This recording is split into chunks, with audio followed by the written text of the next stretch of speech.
All right, so first things first, let's go ahead and get these floor mats installed.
Okay, quick update. So far, I'm loving the Tuxmats. I think they look great. I really like the texture a lot. I did have some sort of issue installing the passenger floor mat, simply because under the glove box, there seems to be this large piece of plastic under the dash that is altering the fitment of the floor mat. So I'm not sure if this is something that is exclusive to the 2024 Model Y, if they change something with like where the cabin air filter goes or whatnot. But I did have to kind of bend the plastic back a little bit to tuck the mat underneath. As this curves upward, it did get tighter on the right side. So I did have to kind of just put my fingers in here, separate the plastic a little bit, and then slide the mat underneath. And then everything fits nice and flush. These Velcro clips right here are amazing.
All right, fast forward about a month now.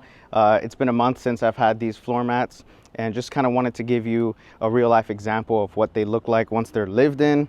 We've done about 3 road trips from Claremont to Tampa and back, and now you can see what it, what it looks like when it's not brand new. So about a month old, check it out.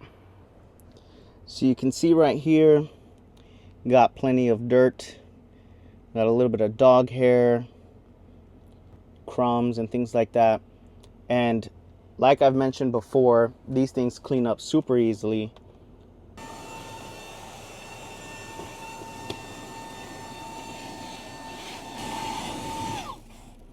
And just like that, you can see, I mean, it's close to brand new. There are a little bit of, there are some tougher stains on there that will come off very easily with just a quick cleaner. If I just get some spray and a microfiber towel, but for the most part, I mean, they're super easy to vacuum. Those stains, I can tell you from experience, will just come right off. And yeah, I love it. No regrets.